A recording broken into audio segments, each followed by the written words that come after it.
Welcome back and happy Friday, everyone, to the FloTrack podcast. I'm Kevin Sully. He's Gordon Mack. On today's show, we'll talk about Kipchoge, some collegiate records with some question marks around them, an update on Big Brother and Sha'Carri Richardson. We'll also preview the weekend. Gordon, how are you doing, sir? Doing good. Happy Friday to you. That's it. Man, Gordon, a man, few words This, here on Friday. yeah, a few Usually you're words. like, you say, happy Friday to you. The Sixers did something, and I woke up 4 seconds ago. There's usually a little bit of Gordon banter. I'm dunking. Just straight to the point today, all business. Yeah, straight to the point. This is going to be the most efficient podcast we've done ever. That's the goal. I'm trying to up my efficiency numbers with Okay. podcast talk. So it'll be done in 8 minutes, basically. It's only going to be the good stuff. Exactly. Just talking 30-second sound bites the entire time if you could. If you're watching Okay. live, comment on the YouTube page. Also, we have the voice or the call-in line. I shouldn't say voicemail line. The call-in line active. So here's how it's going to work, and I'll mention this again in a little bit. If you want to call in, it's just going to be audio, so we won't see your face. But if you want to call in with a question, you need to send a DM. Uh-oh, Gordon's down. You okay, bud? Yeah, it's just my mic. Okay, rough start here, but we're gonna rally. So you send a DM to the FloTrack Twitter account, just your name and question, and then if we have time, we'll follow up with call-in instructions of how to get on the show. So DM the FloTrack Twitter account. The DMs are open. Just put your name, question, and then Gordon will be monitoring those, and Gordon will be telling you how to get on the show, and then you'll connect, and we'll have through the power of Colt's audio wizardry, you will be able to ask the question to us or comment, And question or DM comment, we should say. and and DM the FloTrack Twitter account, not the FloTrack podcast Twitter account. Yes. I know that you follow both. I know that we follow both Instagram accounts. So many accounts to keep track of, but put it there. You can hear your voice on the air. It'll be fun. Okay. Actually, before we go any further, we got a funny question here because I texted you something similar last night. So one of our listeners is very in tune. Sarah Likes Penguin says, now that we know that Sam Tanner went pro and signed with Puma, did the UW coach text you back? He did text me back that he actually did text me, but he said Sam is not running indoor. So he made Mm-hmm. it seem like, oh, okay, he's redshirting indoor and is going to run outdoor. But then obviously he was not running indoor because he's going pro. But I did get the phrase Sam is not running indoor from the text, just not a Sam is Yeah, leaving the team. So maybe the ink wasn't dry yet on the that's what I pro think. signing I at think that that's what it point. was. And Yeah. it's true. Sam's not running indoor for UW. Yeah, Gonna run indoor exactly. for Puma now, but going pro. Okay, let's jump in. A couple of interesting stories coming out of that Texas Tech meet where we had Ruth Asoros and we had Terrence Jones setting collegiate records. Let's start first with Ruth Asoros because there's been reporting that came out that said that she did not actually break the collegiate record. They're saying that the 1476 was measured correctly but stated wrong, and it was actually supposed to be a 13.76. And her coach, like, later on after the meet, looked at the video, saw it, said, well, that's not a 1476 jump, and it has subsequently been removed from the descending order list. Reading the article here in the Lubbock Avalanche Journal, it says meet officials at the season opening Corky Classic reported Asoros' attempt of the competition at 1476. Tech coach Wes Kitley said Wednesday he believed it was actually 1376, 45 feet, 1 3/4 inches instead of 48 feet, 5 1/4. So a difference there of an entire meter, which it is not a surprise that a jump coach would be able to pick that up from video. Here's the thing. You got to be pretty good for people to believe that you set a collegiate record, even when you're off by that much. I think this speaks a lot to how good Ruth Asoros is. It's like, oh, that's believable. 1476, smashing the record. Now she jumped 1450 before. So this was not too difficult to believe. But they even mentioned in the article, Gordon, just her reaction wasn't fired up. because jumpers know right away because that's why you see someone flying out of the pit, pumping their fist. They know when they've hit a big one. So looks like it was just an honest mistake, and it's been corrected, and now it's down. It's listed down as a 13:47 instead of a collegiate record mark. So Couture Orgy's mark still stands. Yeah, because if you look at her previous jumps were 13:16 and 13:47. So it's not like she was 14:2, 14:3, and then 14:7. It was Yeah.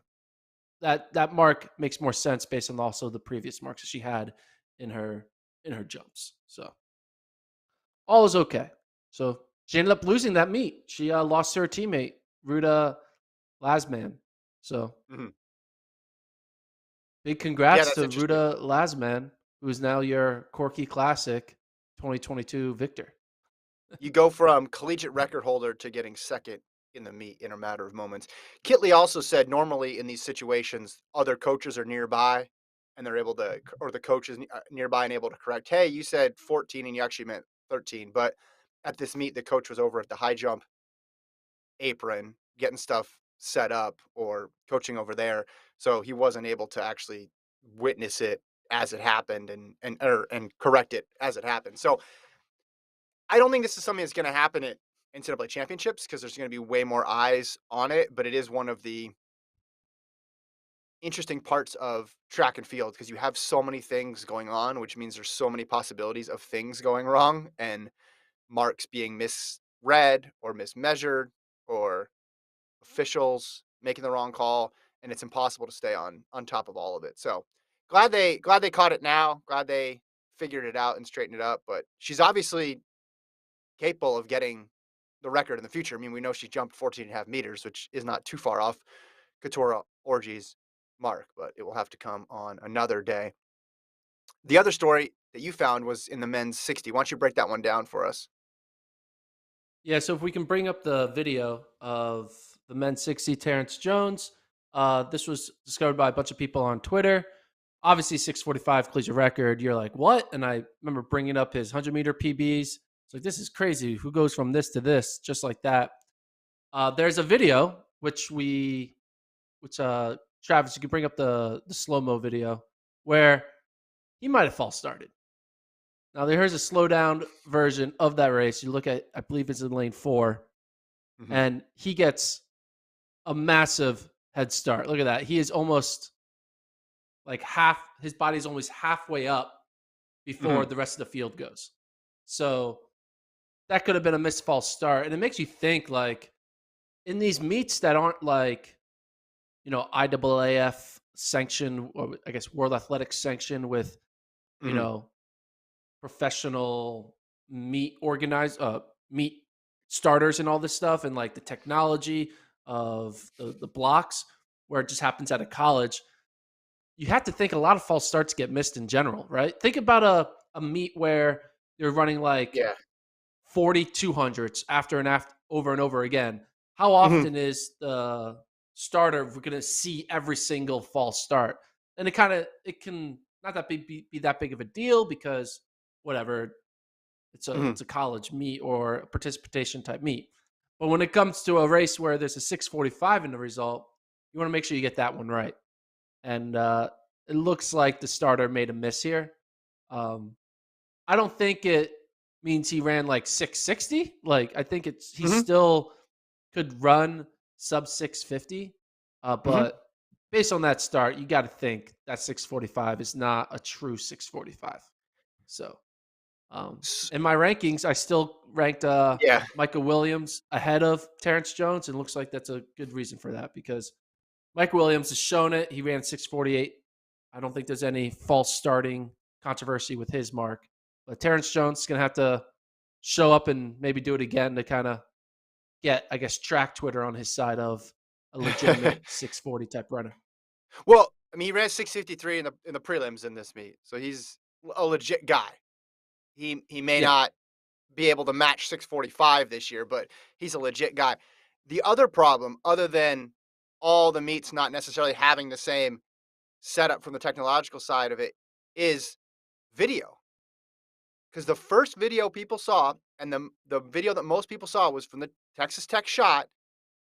Go back, yes, this one, where you have no clue. I mean, you could zoom in and enhance, but you don't even really know what's going on until 40 meters into that race. It's very hard to pick up on the start, especially if you're not anticipating looking for a false start.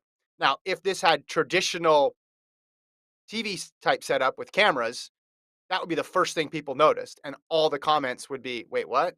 Hold on. Did he just get insane reaction time and the other seven guys didn't? Is he the only one who heard the blocks?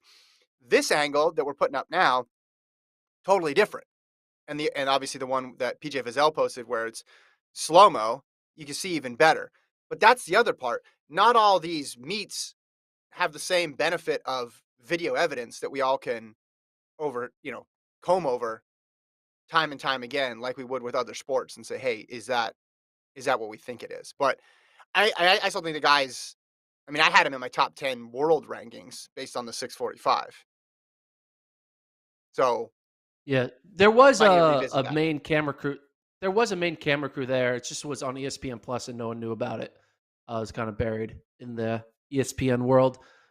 Well, how many times have you seen that clipped out versus how many times have you seen the Texas Tech one clipped out? Yeah, because people weren't watching the stream; they were just watching when the coach tweets their own phone version of it. That's why, Right. you know, Yeah. Not the coach, probably the social media guy. Maybe the coach social is media shooting guy or all the whoever races. is in the stands, like, oh, fast 60, I'm going to film it. It's a Okay. six Yeah. second video on my, it's a Vine. So it'd be So it'd be interesting to get that. It'd be interesting to get that TV footage from it, the more traditional camera, higher quality, and actually see. But yeah, the I don't know. mark is I still mean, I there, still think though. he's good. What do you Mark is do with still the there. mark? They're not going to take away the mark. You can't take away the mark because you can't prove. I can. What are you gonna? Are you gonna double check every start from every Mhm, race that's ever been run? Like there has to be an expectation that if you're an official meet official, an official timer, it's on you guys to sign off on every mark that mhm. you put on the sheet. So it's kind of on the timer. Like the timer wants to reject it, it's gonna be on the timer to reject it after the Yeah. fact. So it makes me think we put a lot of trust in timers. Oh, yeah. You know what I mean? Oh, yeah. Especially when it Yeah. comes down to hundredths of a second. Like we Mhm, can always eyeball a time for a distance race or whatever. When it comes down to hundredths of a second, we're just mhm, trusting the timer. Timer's camera technology is not malfunctioning, that it's perfect, that there's no mhm. delay. There's a lot of track field, the people they trust most in all of the world is whoever the timer is at that track meet. A lot of Oh, trust in yeah. timers. Yeah. That's why it takes them forever to set up, and if you walk anywhere near the timing setup before a meet, you just get yelled at because there's a lot of pressure. Doesn't matter if it's high school, college, or pro. That's a universal feeling in track and field. Also, the wind, like you're counting on the wind gauge to be correct too, because that has a huge impact on how you view a race historically. And you're right. If it hundredths of a second changed entire careers, changed record books, changed team scores, and it's tough to figure out. Um, like, it, I don't think there's a better way to do it. I just think sometimes there's going to be human error involved because there's human error involved in all elements of sports, no matter how fast technology improves. But I want to see him race again. I obviously want to see him race again. If he does another 650 low, maybe him and Williams can push themselves to go to 645. That's not crazy. No, it's not crazy at all. People are just always getting faster. We always think this is the year. Nothing's going to beat this year. No one can ever get faster. And then a year later or 2 years later, oh nope, never mind. Now this Mhm, is the year that no one can get fast. I remember the Christian Coleman, Sydney, Michael Norman type era in an indoor mhm. meet when it was like people were arguing with the greatest indoor meet of all time because there Coleman was was the like year all these before, but fast yeah. U20 records and world records and collegiate records, and there was a collegiate record in the 800, I think. Saruni won whatever, but we always like this is it. No one's gonna beat this. And then a year later, we're now having almost collegiate records or technically collegiate records in Mhm. January. You know, 8 weeks out before NCAAs. Do you think there would be more scrutiny if it wasn't tying the collegiate record and if he got it outright? If it was 6:44 instead of 6:45? Or do you think their hands are tied regardless? I think their hands are tied. I mean, I'm not sure what the official rule books are of how the NCAA or Coaches Association handles ratifying collegiate records. I don't really think there's a ratification process for collegiate records. It's kind of like, all right, you did it. Mhm. Well, maybe they'll just hope that someone breaks it so it's not number one. As yeah, I Yeah. don't know. Well, okay, so if you just take his 6:53, even with the altitude conversion that bumps the time up, he'd still be 5th in the country. So this guy, don't confuse him maybe not getting the collegiate record, like, don't confuse the 6:45 maybe coming with a false start that he's not a player. He is. This guy's gonna be Yeah. a name to be reckoned with this year in the NCAAs, so and internationally too, because if you're running that quick as a freshman, you got a very bright future. But there's only a couple guys faster than him this year. And we're going to see in 2 weeks, they'll run it back at Tech or a week and a half or a week and a couple of days now, correct? Because Texas Tech goes on that every 2 weeks schedule pretty much. Well, they have a week. They Unless, have a meet this weekend. okay, never mind then. He can run it back Yeah, tomorrow, tonight. exactly. They have a meet this weekend. Yeah. I thought they were going every other, but No, no. okay. Well, Making as much use out of that facility. Have a meet every good, weekend. good for them. Yeah. Okay. Red Raider Open tonight. I wonder if, well, then it's a Texas Tech Open and multis the following weekend. Yeah, there's just plenty of opportunities to race there. So him and Isoro, it'll be interesting. All right, starting the show with Texas Tech talk. That's great. Colt will like that. Producer Colt, Big 12 guy, so he'll appreciate all the tech talk. Ilya Kipchoge, Gordon. Ilya Kipchoge. Remember, he was not on the list, even though everybody else was to run Boston. But Japan Running News posted the headline: Kipchoge to run Tokyo Marathon if it happens, and he can get into country. So there's a lot of qualifiers there, which perfectly states the current situation going on in the world. And there's an article in there from Yahoo in Japan, says they obviously want Kipchoge to run. He said before he wants to run all the majors. He has yet to run Tokyo. What do you think of his decision if he ultimately does decide to run in Tokyo? Well, I mean, I'm kind of more thinking about the whole headline if it happens and if he can get into the country, which is hilarious. That's never Yeah, been a thing, but now it is. but Uh, that's true. Both of those things are true and obstacles for this to happen. Correct. but I'm not to ignore the Tokyo story, but if one of those does happen, if it does get canceled, or if he is denied access to the country, would he be like, I'm doing Boston? And does Boston all of a sudden become a Bekele Kipchoge showdown 3.0, I guess it is, or whatever? How many times they've raced up against each other? I don't know, but it's not a fair fight anymore. Kipchoge would be the No. massive favorite. You look at that field. If Bekele, based on what he did in 2021, a top five finish for Bekele would be huge. I want to see him run anywhere. I obviously prefer Boston because I want to see him on the iconic course, and that field is so good. And if you add Kipchoge in there, it's undoubtedly the best Boston field ever assembled because they'd have everybody at that point, Yeah. virtually everybody. Part of me feels like However, there's going to be some Boston meet organizers are going to try to figure out a way. It's like, let's just make sure that Tokyo race doesn't go down as planned so we can pull Mr. Kipchoge over to the US. yeah, I mean, he said he wants to run all six. He told you famously in one of the greatest interviews ever conducted in track and field media history that he wants to run one on a ship. What type of ship, we don't know, but he's got some goals. But doing Boston this year would be special because it's never going to be this deep again. Because London is going to be back in the spring for 2023 and the fields will be split. And as of this year, Boston has everything to itself and it's going to be the strongest field.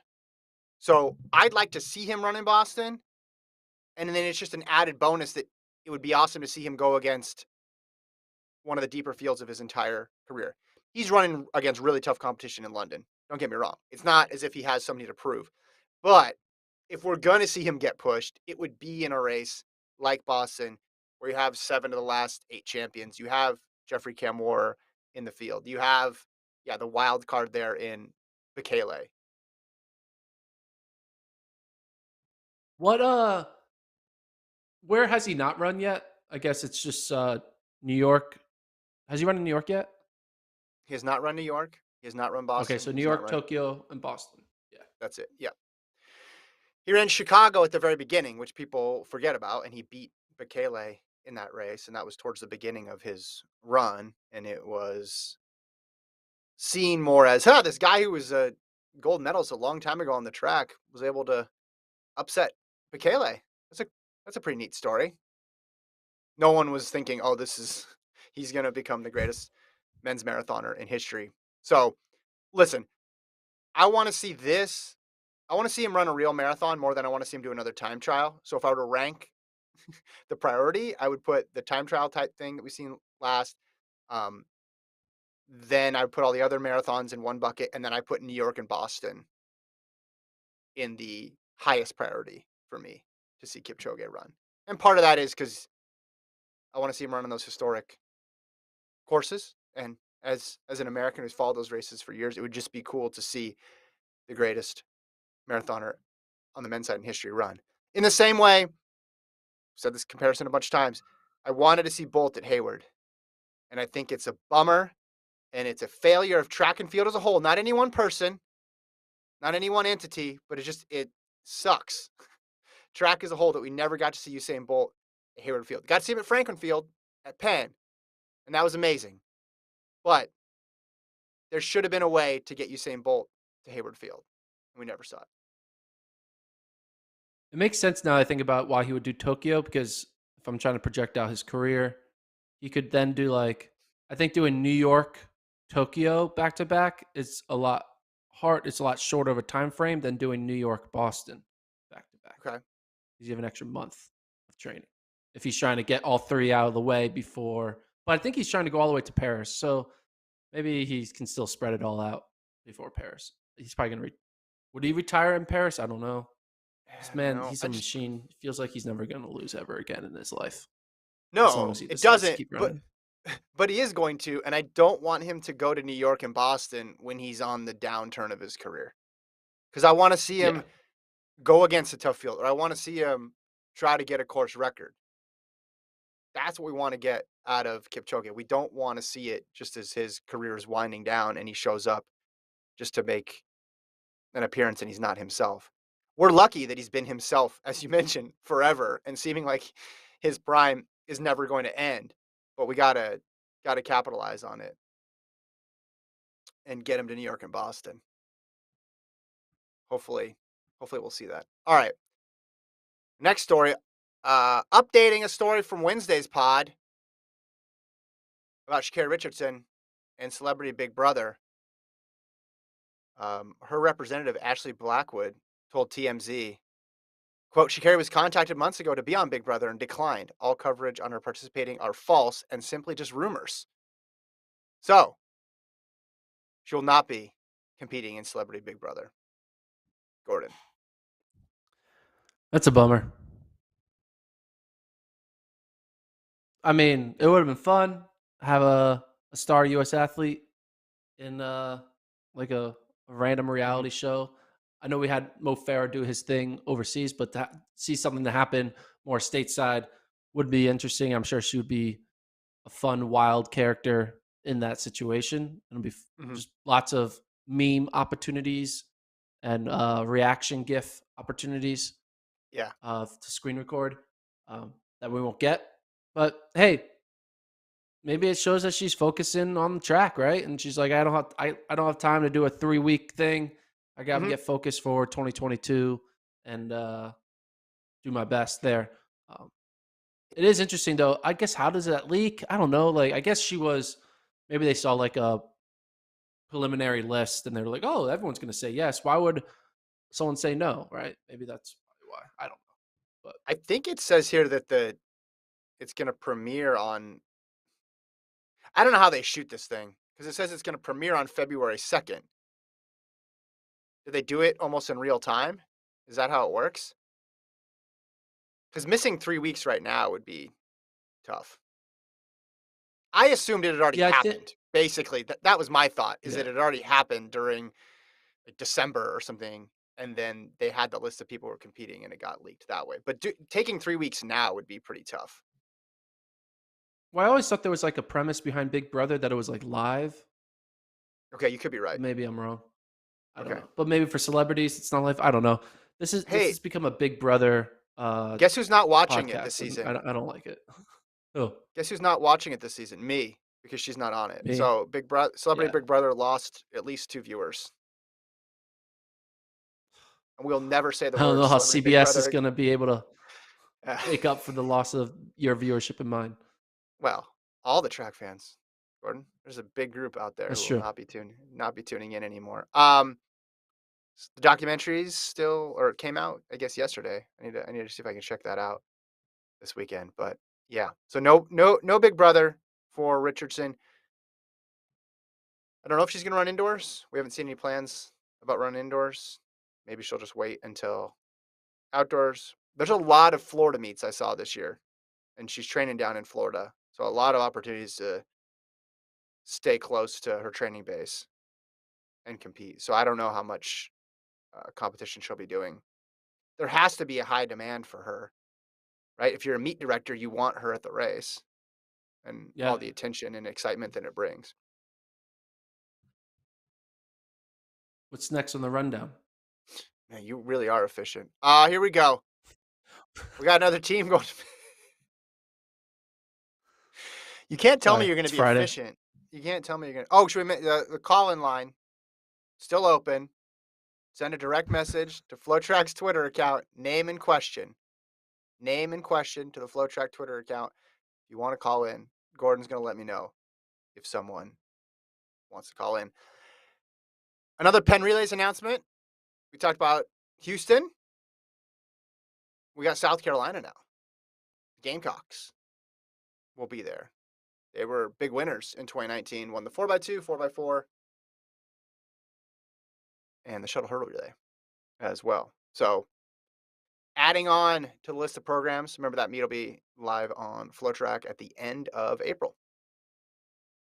Yeah, and South Carolina is always good about kind of having unknowns have their breakout seasons with them. Like, Quincy Hall at, came out. And I knew who he was because I was following it, but like to the general public, kind of had a breakout year in his 400 hurdles. You have Wadeline Jonathas, obviously. She had coming from a D2 world to South Carolina, then it's now a consistent 49-second woman. It's, South Carolina knows how to find that hidden talent and then expose them to the world. So we'll see who they have this year in 2022. This weekend on FloTrack, we have BU meet getting going. We got meet in New Mexico.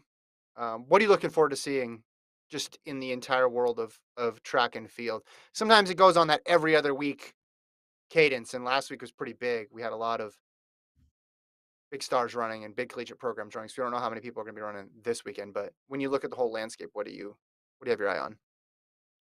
Well, first of all, I have my eye on the meets that are live streamed on FloTrack.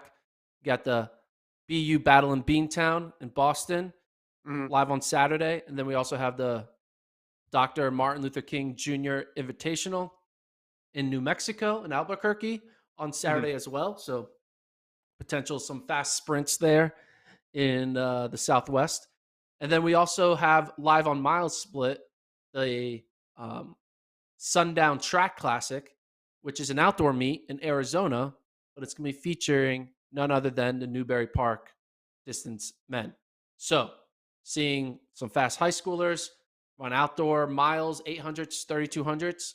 And then we have two Hmm. great indoor meets, one in Boston, one in Albuquerque. Outside of those live events, I think we kind of have a couple cool, like middle distance type races I'm kind of eyeing out. I mean, notably Luis Grijalva now with Hoka is going to be eyeing a sub 4 in Mhm. Flagstaff at 7,000 feet in the dome. Sub 4 in the dome at 7,000 feet is basically equivalent to like a 351 mile. So it's quick. It's going to be hard to run 359 at 7,000 feet because it's like running 351. Um, but he notoriously tried this in 2020 after the pandemic hit, and Yeah. they were all pumped to go crazy at NCAA indoors. That was taken away from them right before the meet started. So when they traveled back to Flag, they did their own little time trial with Tyler Day and Grijalva and a few others. And Grijalva ran like a 4.0. I'm not sure exactly what it was. It was Yeah. sub 405, maybe 402, 401, 403 in range. Because just out of pure, you know, not spite, but like just kind of Anger. the anger and the sadness that you know you're not going to be able to complete your collegiate season. Um, so he has a history of running fast miles there, and now he knows like, hey, maybe this would be the moment to get 359. You get to see the fruits of all of his base training. He's now training under Mike Smith still. So New coach, Mike Smith. There's a good coach. Tyler What do you Day say? came on the pod. I was gonna say Tyler Day told that story. We had him on the pod. I don't know if you remember this. Maybe it was Lincoln and I Yeah. who interviewed him in 2020, and he told the story of Grijalva's mile time trial, and he gives the time, and I think it was just him doing it. I think everybody else was like, "All right, time to move on." He's like, "No, Yeah. I'm fit. No. I'm running it. I'm pissed." I remember how angry he was after the on site when the meet got canceled because you and I were there, and he's like, "We gotta do something. Schedule a race, FloTrack." I was like, "I can't. I don't. I I don't left know how my to put on the timing. race. I left my timing equipment at home. I don't. I feel terrible that you guys can't run. This is sucks for everybody." Um. So yeah, if you go back and find that pod, Tyler tells that whole story, which is pretty cool. Um, do you ever think about that meet and us being there and how weird that was? So strange. Yeah, it is kind of weird. Feels like it wasn't that long ago, but it is It kind of long doesn't. ago. It's 2 years ago. Almost. Yeah, and we were just sitting around waiting for the meet to start, and then little by little, Yep. everything was getting canceled, and then people were crying, and coaches were having to give the bad news, and then you look up and Matthew Bowling's running a 200 against some random kids in the middle. It was so weird. It was surreal that whole And afternoon. then we're like, oh, it's all right. We'll be back in a month. That was the Well, mindset. then, It's like it sucks now, but we'll be back yeah, soon. well, and I remember a lot of the coaches were like, "Well, I get to spend more time with my family, get a vacation. I haven't had one of those in a while." And then you're like, "Wait, no, you probably didn't get. I mean, you got time with your family for sure, but I don't think you got any vacations out of that." That's true. A lot of time with family, Yeah, no vacations. it was just weird how the whole thing came crashing down in a matter of a couple days. But then for us, it was that 8 hours at the track was just a weird experience because we knew once we got on the plane because I think they canceled basketball conference tournaments when we were about ready to take off, I think. And then by the time we landed, each conference was shutting down. And then we were thinking, wait, why would they cancel basketball and just say, "Hey, track, let her rip." They the ski championships were in the middle of skiing. Like they were halfway through the competition, and then they canceled Yeah, skiing halfway through. Just wild. So they were like pulling people off. I still yeah. think we could have had the meet and it would have been fine. You know, what is 48 extra hours of running gonna do? If this thing's gonna last 2 years, we can't, push back the start of quarantining extra 2 days. We'll be fine. That's my take. We should go back and listen to those. I actually don't want to go back and listen to those pods, just how naive we probably were about all of it because we were sitting in the bleachers. Yeah, it was a bizarre. Like I knew it would be kind of a strange situation, but then for a while there, I was thinking, well, we're at a track and everybody's set up to run. I guess this is gonna happen. And then seeing something canceled like that, and then not just that, but the whole season, and then outdoor, just boom, everything canceled that quickly. I remember talking to the It was a couple of women on the LSU's team, and they're like, "We don't know where we're gonna like our dorms got shut down. Like we're flying back, and it was like I don't know where we're gonna go." It's wow, this got pretty serious pretty quickly. We got a question here from Lloyd. Not a question. It says I hope Shelly-Ann breaks the world record in the 60 at World Indoors. What do you think of the world record in the women's 60? Do you think it's beatable? What is it? I don't even know what it is. 692 from Privalova, who ran it back in 93, and she ran 692 three times, or 693. American record, Gail Devers, 695. If you go under 7, you're in a very, very elite group. But two of the members who have run sub 7 recently are Thompson Hurrah and Fraser Price. They both run 698. So they'd have to drop it by point oh 0.06. I think if they did like 3 meets, we could have a chance at it, but just don't know how much they're going to run indoors. They've run indoors in the past, like Lane Thompson has run at World Indoors, but I don't know this year if they're going to do it. It's always a guessing game whether or not they're going to continue to do it. So I'm looking at Privalova's 100 just to get an idea of how fast she ran the 100. I think that if Shelly Ann and Elaine Thompson Hurrah were to go all in on indoors, I think the record would be broken. Problem is, we don't know if they're going to go all in on indoors. Um, Hmm. I think indoors is kind of dominated a lot by European and American uh, athletes because we have the most indoor track facilities. So Hmm. traveling is not as hard. You can just like go here, there, and boom, you're at an indoor meet. Whereas if you're from the Caribbean or from Africa or from somewhere else, it's a bigger time Hmm. investment to like go choose to actively pursue an indoor season because you're Right. more on a plane. And so um, I think if they tried, I think they would. I mean, you'd be crazy to not think that Elaine Thompson Hurrah, after what she did in 2021, can't run 691 in the 60. I bet you she split 691 in that outdoor 100 Oh, of in the course. first 60 meters.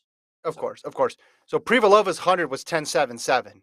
So Thompson Hurrah's 2 tenths clear of that. And yeah. Fraser Price only slightly less. I mean, 10.77's legit, but I mean, she was Privalova. Man, she did everything: high hurdles, low hurdles, 200, 400. She was sub 50 in the quarter as well. So it's a good record, but I think a lot of it is, yeah, the best women haven't been running consistently in this era indoors.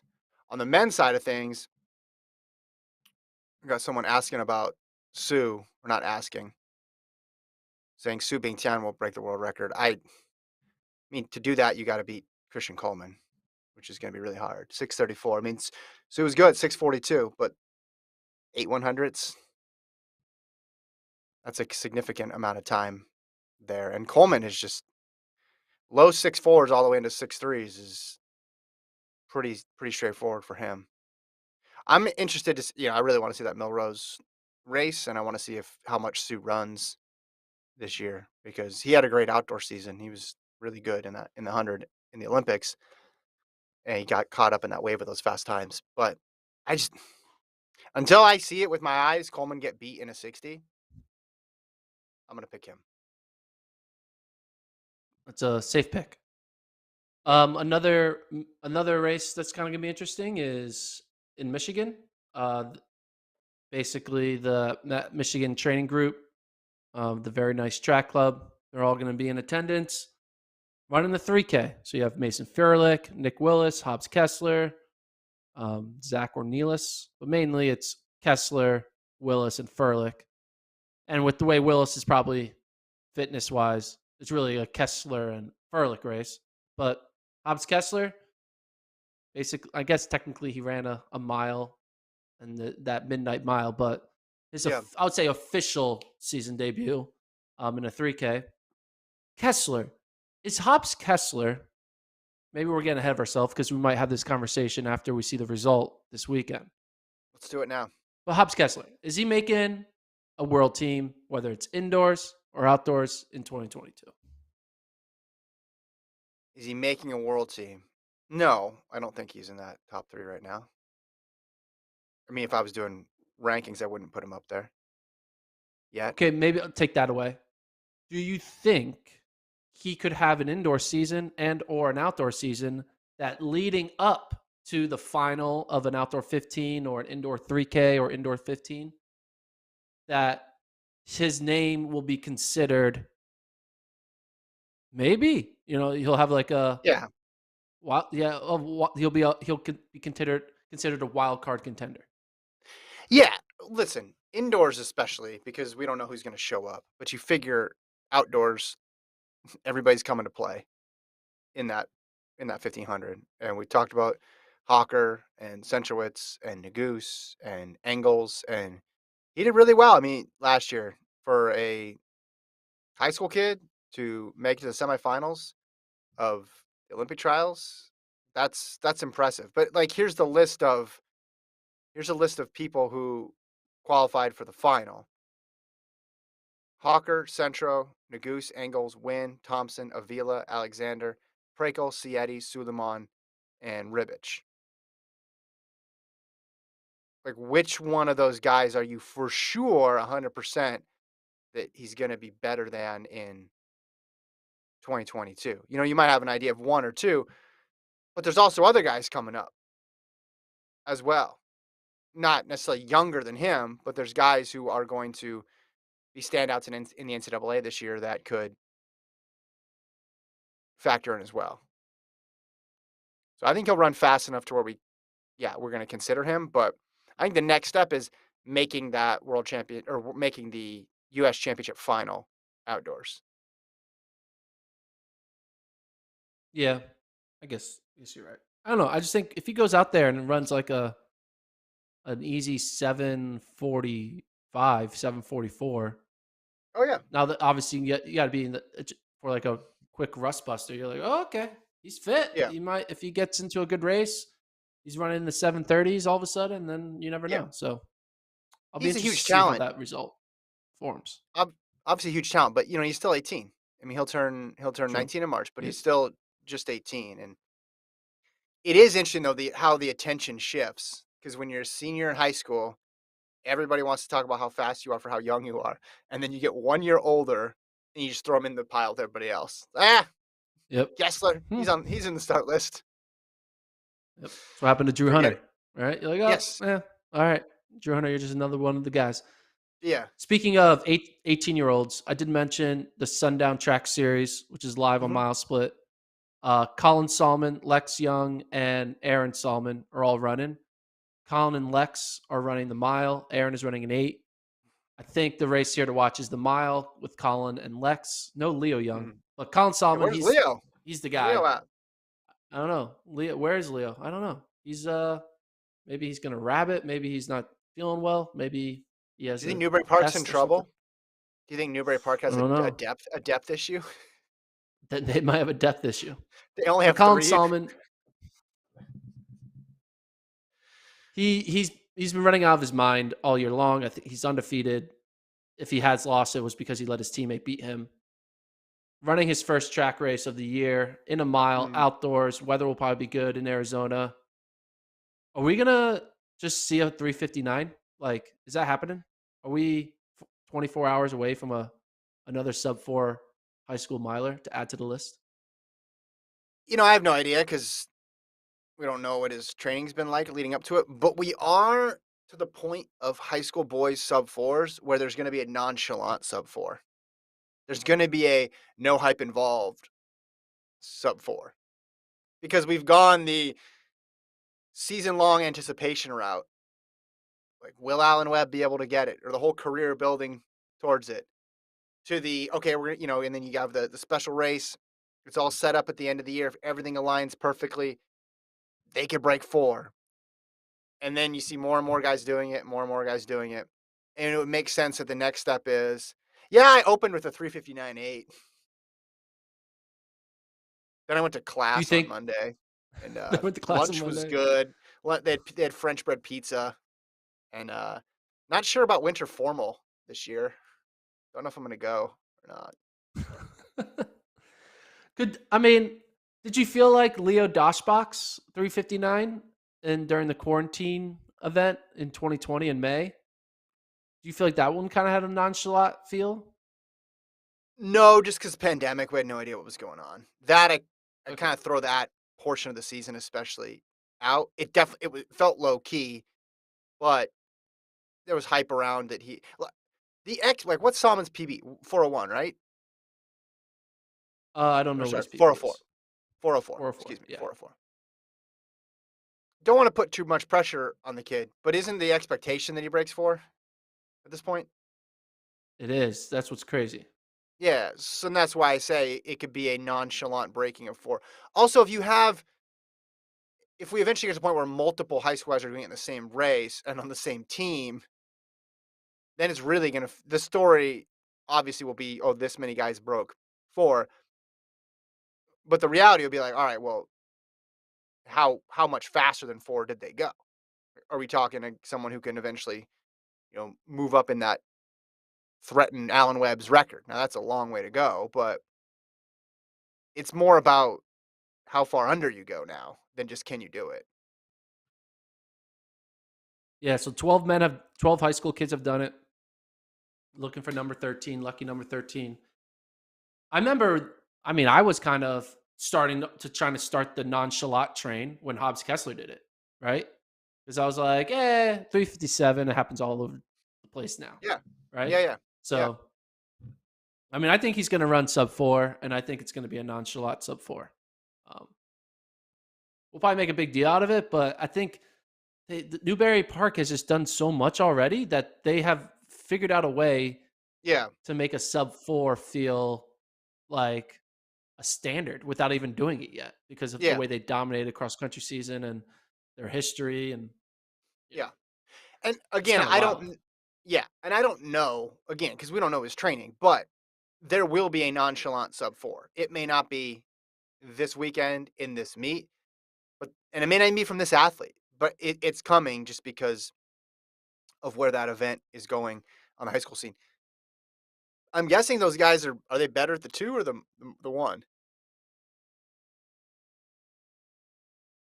What do you mean the 2 or the 1? 2 mile or the mile? They seem Oh, more like 2. the I mean, 2. I was like they run the 200 or the 100. Like what? because I mean, obviously they're they're all probably great better in in the 2 cross. mile.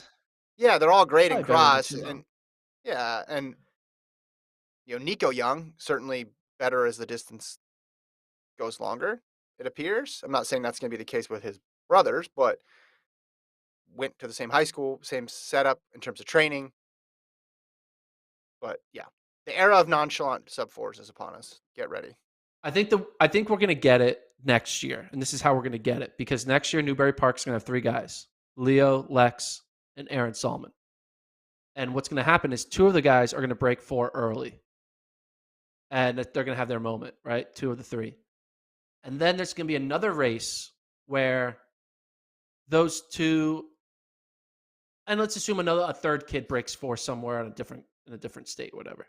There's gonna Yeah. be a race where like a third Newberry Park kid breaks 4, but finishes 4th in a race where you got beat by other high schoolers who already broken 4, who may have run slower than like I could see a situation where 3 guys run 358, right? And Hmm. then 4 months later or 3 months later, those same 3 guys win a race running 359, so they run slower, but then there's a Yeah. 4th guy who runs 359, and so everyone's like, "Oh, like we were expecting them to like run 355. They only ran 359. Oh, and by the way, a 4th guy also broke 4." Like it's going to be the sub. Oh, by the way, we added another sub 4, but really we were looking for more. Like there's going to be a moment where the lead up to the race is going to be expecting like 355 or faster. And then it's going to be a disappointment because they won 359. But then there'll be a subtext be like, oh, but a new guy ran sub 4. He got Yeah. 4th. Yeah. He's from Connecticut. You know, I like how something like specific that. you got. He will be from Connecticut. Connecticut, Yeah. get ready. We got a question here from Bill. After Josette Norris's breakout season last year, do you think she's a bigger threat to make the world team in the 15 or the 5,000? and she's run 3:59 for 1,500 and 14:51 in the 5,000. What do you think? Going with 15. If I was her coach, which I'm not, which is a good thing because I would be a bad coach. But if I Mhm. were, I would say go for the 15. I think there's more opportunities in the 15. I think there's more avenues to get top three in the 15. And it's a third of the distance. So you get a little break. You don't have to run an extra 2 miles. Though, yeah, I think her best chance is in the 15, and I think it's not just her best chance. I think she would be a top three favorite in a 15 going into the race. So she didn't run the 15 last year. She ran the 5 at Olympic trials. I'll read you the top 10 in both. Ready? Here's the 15 from the final. Purrier St. Pierre, McGee, McLean, Osika, Schlachterhoffen, Haymack, Grace Barnett, Aragon, Danny Jones, Jenny Simpson. Actually, I'll just read the finalist. Mara, Yeah, Sinclair Johnson, you don't need to go 10 deep. Nikki That's a Hiltz. lot. You don't No, need to go well, because 10 deep. Sinclair Johnson is 12th and Hiltz is Okay, 13, and okay. and they are big time runners. So I wanted to include it because people have bad race in the final. Here's the 5,000 final: Cranny, Schweizer, Schneider, Abby Cooper, Bahalski, Hennis, Paquette. Norris was eighth. Jorgensen, Verdon, Werner, Maddie Alm, Vanessa Fraser, Millie Palladino, and Erica Kemp. I just think it's the 15. I think that's our best shot. Trying to think of What who do you else think? would be. Well, the 5 is strong, but I think you're right. But 14:51 is good. I'm trying to think if there's who the new additions would be.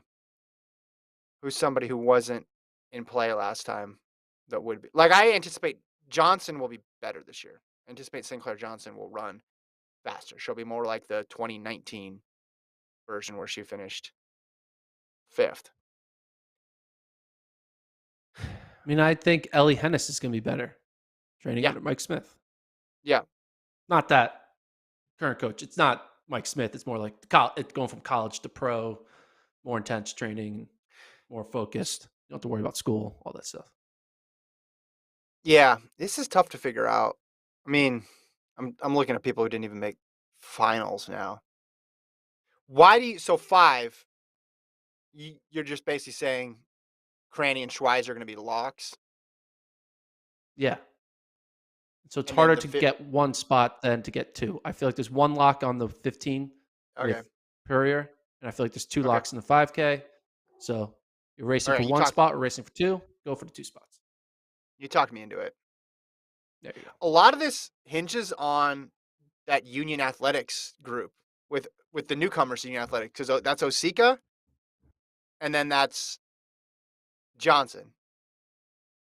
Ella Donahue also in that group, but they're gonna have a heavy presence in that women's 15, so if they're running well, that's gonna be tougher. But you talked me into it. I'll say 1,500, which means she should probably do the There you go. 5,000. I mean, she could. But do the 10, Is a 15-5 10K. double off the table?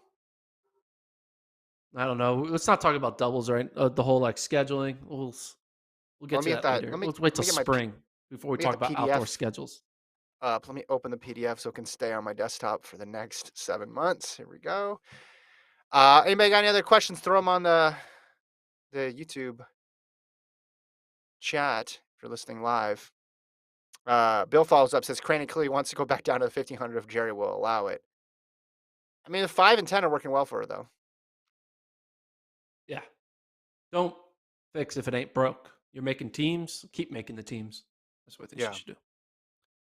For a while there, that women's 5, remember, was looked like it was going to be crazy because you thought Purrier, because she had made the U.S. team in 2019 in the 5. You had Houlihan, Yeah. obviously. Shelby. Yeah. Schweizer, Cranny. You had, Frazier had run sub 15. Emily Enfeld had run Schneider. sub 15. Schneider, Kira D'Amato had run fast. There was this whole Shannon Robury, Molly Huddle, Emily Sisson. There's this potential of that being a really deep event. And then it did not end up being that deep for a variety of reasons. And now it's settled. The dust has settled a bit on it. I still think it's going to be pretty tough, but I'm going to go with you. I'm going to say 1,500 for Norris. questions? Any other questions out there? Um, are there any other races this weekend? You haven't dug up anybody like debuting in a 700 in North Dakota? I actually, speaking of debuting, yes, I did dig up actually one. There's an There we interesting go. debut out in Texas. Where is it? I think is it in Texas Tech? In an 800. Where's Texas running? Yeah, the 800 meters at Texas Tech. Mhm. Guess who was running an 800 for the first time of their career? All right, so it's a Texas athlete because you said it. Yeah, Is it Jonathan Jones? correct. So, man who's never run an 800 in college at least. He has a 44.64 PB to his name. Mhm. He only ran 400s and 200s his entire career, except for Yeah. last week. He ran a 600 for the first time, and he ran 115 in a 600. So Jonathan Jones, a Moving career up. quarter miler, moving up to the 800. Coach I'm really Flo excited to see just what he putting him does. under pressure. Coach He's like, Flo, hey, we have enough quarter milers. We 800 need more runners. 800 meter runners. What's the over under? Set the line. Okay, so he's run 44.6, 115. I mean, he's. Let me look at the field. The field has Bizamena and Carosa. Like, it's a good field, so it's going to be quick. They're probably going to run in the 140s. I'd bet he runs 148, if I had Wow. to guess, which is incredible. That's your line, 148? No, that's what I think he runs. I put the over under at 149 flat. No, I'll put the over under at 149.5, and I'll take the under. This might influence your line. He ran 115 for the 6. Yeah, So that would if he ran 115 flat or point what? How many tenths? 115 what? What do you mean? Oh, 115.61. 115. Okay, 115.61.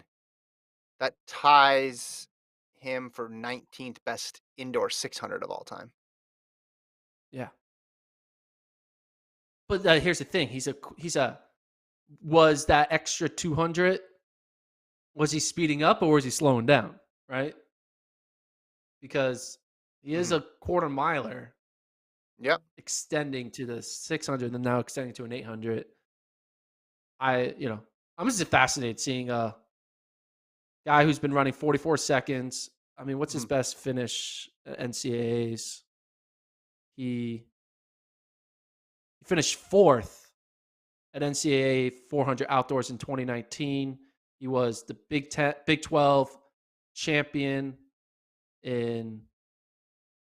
So actually, now that I look at it, so he ran a lot of his fast times in Mhm. 2019, and then when he came back, he was kind of stuck in like the 45-second range, 46-second range. Mhm. So this might be like, hey, I don't have that 44-second in me anymore, but I can still cruise 45s and 46s. So maybe the 800 is my opportunity Oh, so because you don't think his this is just a training run? You think this is serious? maybe not. This might be a true transition because when I look at his 400 in 2021 compared to 2019, his 2021 was all 45s and 46s. His 2019 was 44s and 45s. Yeah. So maybe he Guy feels ran like, hey, diamond leagues. I need to get out of this and go into the 8. But we'll see. Okay. That's why I'm That excited. pretty well. So Brazier's world record in the indoor 600, 113.77. I mean, Saruni 115. If ran he just runs 30 seconds, it's a 145. well, right. Well, Saruni 114 high. Loxham and Harris were 114 high. Career 114.97. So yeah, he's not out of it by any means. So 115 is a good time with the indoor Yeah. 600. But that'll be the race to Another thing, watch. another thing to that's Jonathan Jones in the 8. Gordon's super secretive race of the week. There we go. Maybe we can come up with a better All name for right. that. But we're done. Friday's over, man. We're done. Wrap it up. Talk to you Monday. Yeah, I'll talk to you before then probably. I actually got to talk to you about 10 minutes. But for the pod, we're done. Thanks to All right. Colt. Thanks to Travis. FloTrack Podcast at gmail.com. Subscribe, and we'll talk to you guys on Monday.